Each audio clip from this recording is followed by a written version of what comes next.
Hi hello అండి, నేను మీ Shweta. Welcome to my YouTube channel అమ్మాయి గారి వంటలు.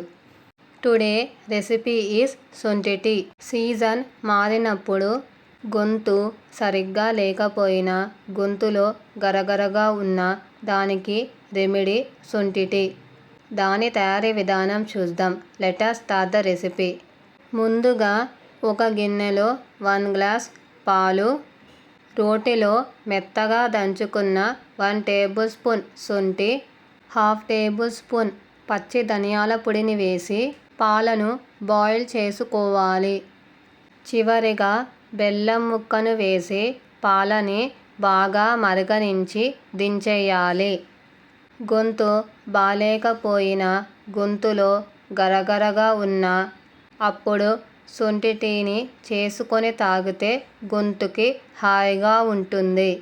శొంఠి టీని కప్లో వడగట్టుకొని సర్వ్ చేసుకోవాలి. మీకు ఈ రెసిపీ నచ్చితే ఒక లైక్ చేయండి. మీ లైక్ నాకు బూస్టప్ని ఇస్తుంది. అలాగే మీ ఫ్రెండ్స్కి, రిలేటివ్స్కి షేర్ చేసి మరిన్ని వీడియోస్ కోసం ఛానల్ని సబ్స్క్రైబ్ చేసుకొని, వీలైతే రెసిపీని ట్రై చేసి ఫీడ్బ్యాక్ రూపంలో నాకు కామెంట్ చేయడం మాత్రం మర్చిపోకండి.